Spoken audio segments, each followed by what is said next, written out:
تو بڑی مشکلوں سے یہ چیزیں میں نے ایک ایک کر کے قطرہ قطرہ اکٹھی کی ہیں، جو آپ کے سامنے آج ایک ذخیرے کی صورت میں نظر آ رہی ہیں۔ جی راجہ صاحب، بالکل آپ نے درست فرمایا۔ آپ کی محنت، آپ کی جدوجہد اس میوزیم کی ہر چیز سے واضح ہے، اور وہ آپ کی اس جدوجہد کی گواہی خود دے رہے ہیں۔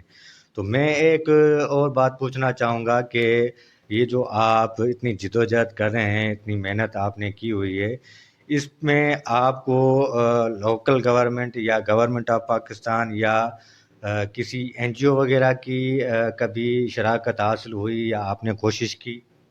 جی دیکھیں، پاکستان میں یہ بدقسمتی ہے کہ یہاں کام کرنے والے آدمی کی حوصلہ افزائی نہیں، بلکہ یہاں ٹانگیں کھینچی جاتی ہیں۔ یہاں سرکاری سطح پر بھی ایسا ہی رویہ کیا جاتا ہے، جو لوگ کام کرتے ہیں ان کے کام میں بلکہ روڑے اٹکائے جاتے ہیں۔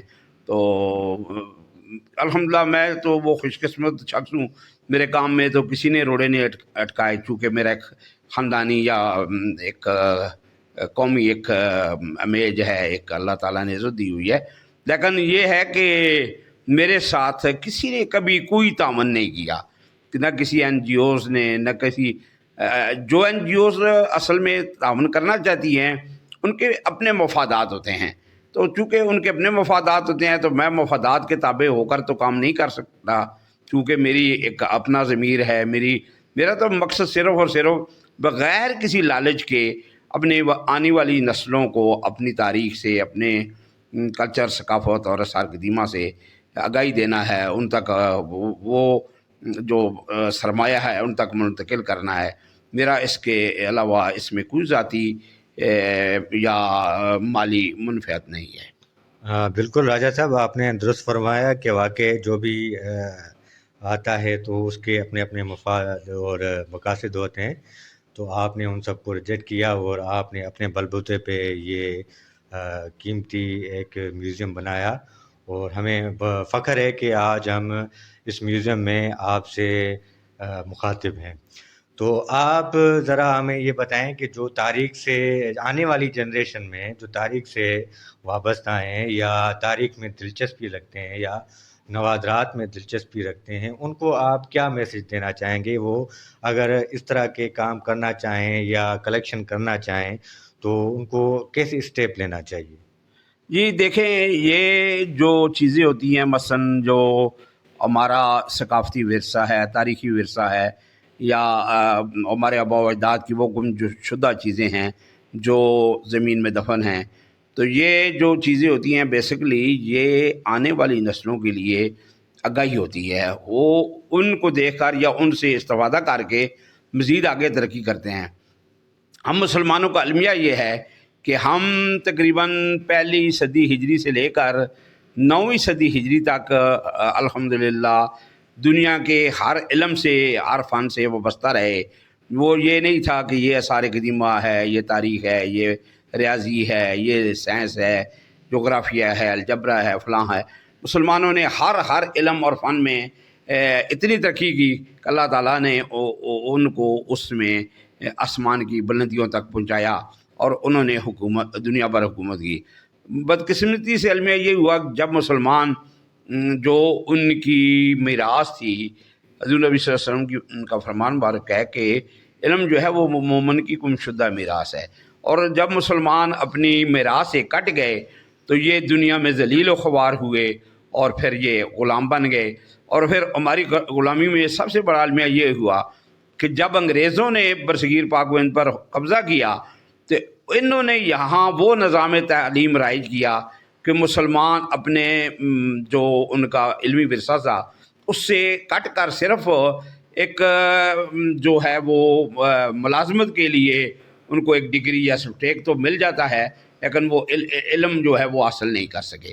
جبکہ پہلے جو برصغیر میں مدارس تھے مسلمانوں کے عروج کے دور میں، اس میں ہر علم پڑھایا جاتا تھا اور وہ اس میں آگے بڑھتے تھے، لیکن انہوں نے ایک محدود نصاب بنا کر اس کو صرف جو ہے وہ ایک جو ہے ملازمت کا، غلامی کا جو ہے وہ ایک سرٹیفکیٹ بنا دیا۔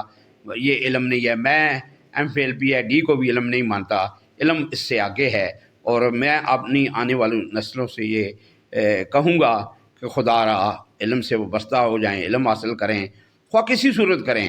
آپ انٹرنیٹ سے بھی علم حاصل کر سکتے ہیں، آپ موبائل سے بھی کر سکتے ہیں، مختلف طرح سے علم حاصل کر سکتے ہیں. یہ تو ذریعہ ہے نا علم حاصل کرنے کا.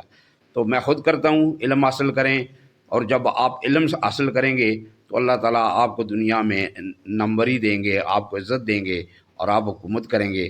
جو لوگ اپنی تاریخ بھول جاتے ہیں، تاریخ انہیں بھول جاتی ہے.